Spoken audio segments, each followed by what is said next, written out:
welcome everybody to the next episode of Chiefs Focus First and 10. You are here on a crazy ass Sunday night with Caleb, and we got Thursday our friend night. on.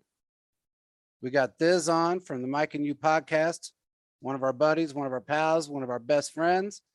He decided to show up, do his thing, talk about this crazy game. Caleb, take it away, brother. JP, I don't mean to correct you, bro, but it's Thursday night. But besides that, I know you're happy. I know you're happy, bro. What did I You're good. say? I know you're happy. What did I Bro, say? you said Sunday, my man. Oh, man, but it's all right. my whole week's I'm hyped messed too. up. I don't even know what day it is. Yeah, I'm going to start off with this. The Chiefs, they started off hot, then they went brrr. They did not do well. And Mahomes struggled. But there is a thing when you're playing professional sports, you cannot let the outside noise phase you. And what we just saw is Mahomes early came in there, back-to-back drives, touchdowns. Then he was able to, I don't even know how, get that touchdown to Kelsey, and Kelsey moved around. Literally, that from that, I tweeted this, JP. We go back to it. I said there's still 9:29 left to play. And guess what happened? This is why you never doubt a team.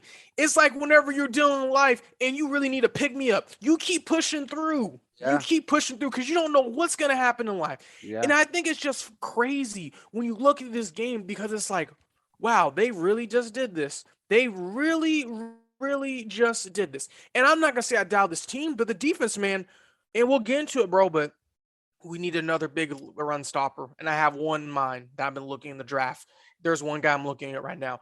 And I would just say, man, this is why you never doubt.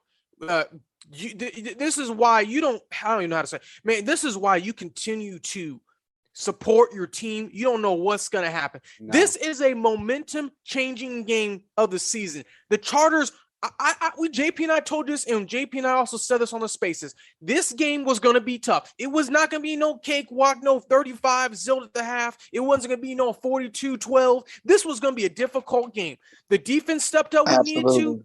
Mahomes stepped up when it needed to, and oh my goodness, Travis Kelce, I think, just broke a record. I'm not for sure. I might have to. I don't think there's ever been a tight end. I got to text Brandon right now because I don't know, but bro, that was freaking ridiculous.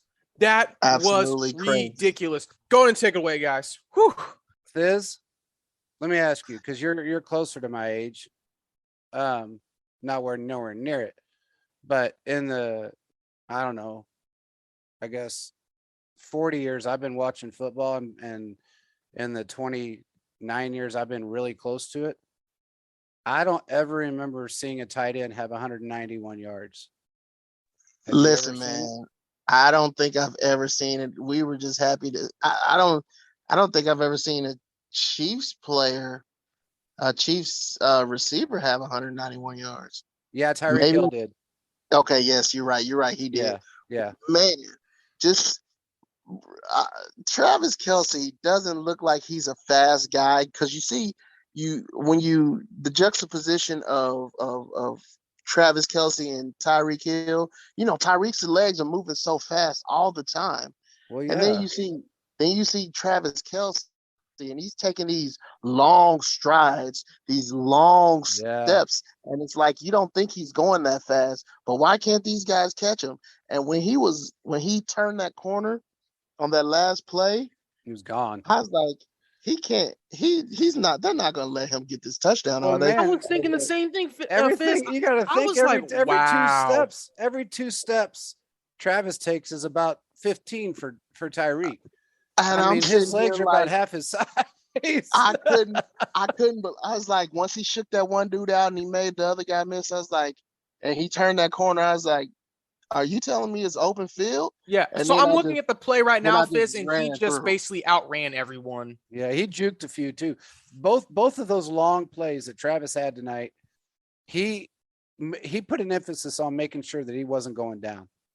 And his yards after the catch have always been good for especially a tight end and somebody his size. But damn, tonight was otherworldly. I mean, it was not normal. That was some out of space stuff right there. That was people insane. I feel like people are always talking about how Travis Kelce has recently lost a step. Oh yeah.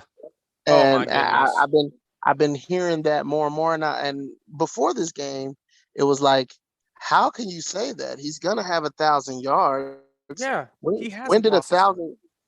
1,000? There's no way he could not, like, between this game and next game. That was before this 191-yard situation. But between the next two games, this one included, he would have broken the 1,000-yard threshold. Yeah. And so, how in the world can you say that? And he's taking a step back, but let's look at it and be honest. The whole offense is taking a step back.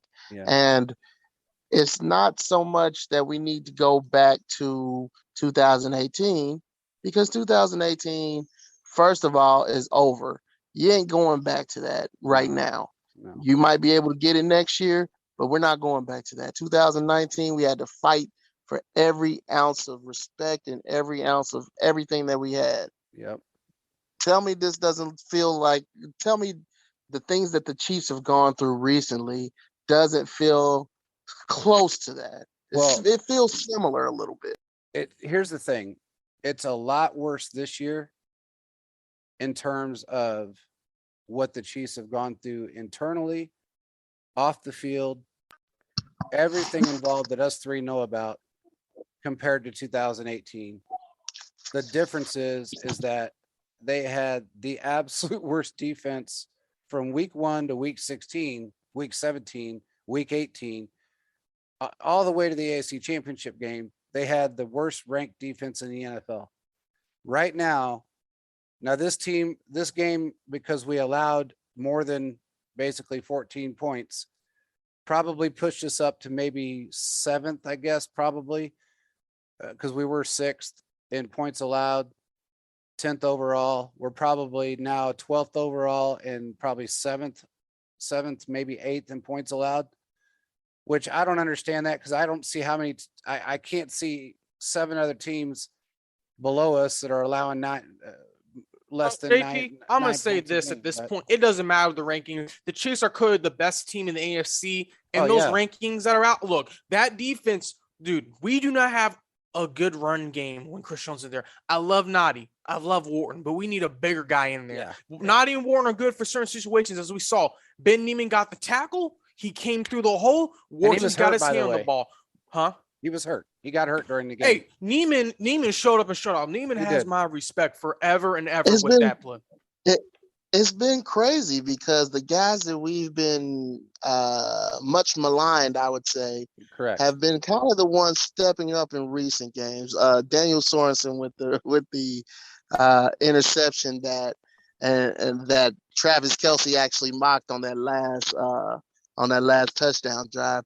And now Ben Neiman, the guys that we have been, like I said, much maligned, are showing up. Why? You know why, though, Because don't you, Thizz? They're being put in the right position, Damn, the correct Skippy. places, and they're not being counted on to be number ones. They're counted on to be backups, and then they're playing their role when they're called upon. Correct. It's just that simple. Correct. When and you one put thing them in I the would right like spot, you're going to get production. You put them and in one the thing wrong I'd like spot, to you're not. add what Fizz said and echo with JP. You guys are completely right, because when you look at this team as a whole, look, they stepped up. Everyone stepped up. I thought it was kind of crazy, though. Mahomes was able to get out of those tight. When he played this game, he was able to move out of the pocket. And when he moved out of the pocket, it opened up so many things for the offense. How many times we talk about that from week 3 on, about how they put him in a damn casket? This is why you let him play his game. Yep. I mean, Absolutely. This is just a prime example. This is why we talk so much about a certain coach that decided to put him in a box when another more prominent coach wasn't able to be there and do what he should have been doing, or what his normal job was, what he couldn't do, I should say. And somebody's head got swelled up, and it put a bad taste in a lot of people's mouths. It made fans believe the wrong thing.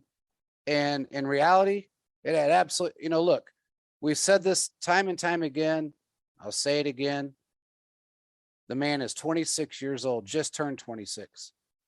Thizz brought Brady couldn't do that. Well, here, Thizz brought this up to me. God, this has been probably 4 or 5 weeks ago. We were talking on the phone, and we had talked about this a couple of times, and it's something that I had heard, but I kept my mouth shut, and he thought about it. Mahomes' whole life been turned upside down in the matter of less than a year, really. I mean, think about it. He had a kid. His whole offensive line got changed. His coach got sick. He lost a wide receiver. The scheme got changed. He brought new guys in. Everything that and then they changed the way he plays the game, which is one of the most important things next to his kid being born. Everything in his life was just flipped around. And at the time he was 25. That's hard for anybody to handle. And then not only being the face of the league or face of sports, period. Thizz, you said it. I said it. We knew it. Now you can see it. And then there's other factors that have come in. You see now lately and we've talked about that have come to fruition. And the thing about it is there's a lot of things going on in his life and in his personal life. Correct. And the thing about the whole, like you said, I remember telling you that everything in his life has changed from what he has known since he's been a professional football player. Correct. I mean, like he's got to get used to new receivers, the whole nine. He's got to get used to a child's sleeping habits. And that is a struggle all on its own. And Yes, I know because Xander, he had to be fed every 2-3 hours. And it was tough, believe me. And so, yeah, it's just the rigmarole of life, and you sort of get into this minutia a little bit, and then here comes a baby, here comes your fiance, because once you change things change, okay? Correct. And so you got somebody trying to tell you to stay in the pocket or game planning you to stay in the pocket when that's really not your game.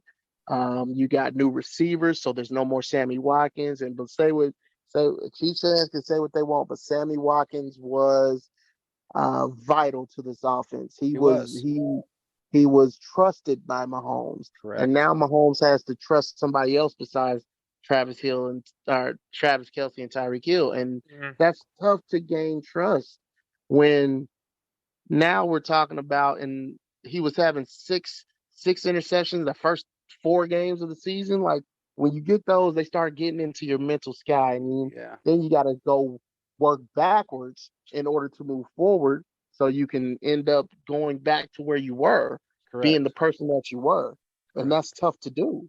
Plus, and you say it right on the head, Thizz. I mean, you nailed it, dude. Look, his personal life has not been good this year. It was really not that great last year, but it got worse this year. We all know it. We talked about it earlier in the year, and and it's starting to come out more now. It's coming out more. Yeah, it's rearing its ugly head.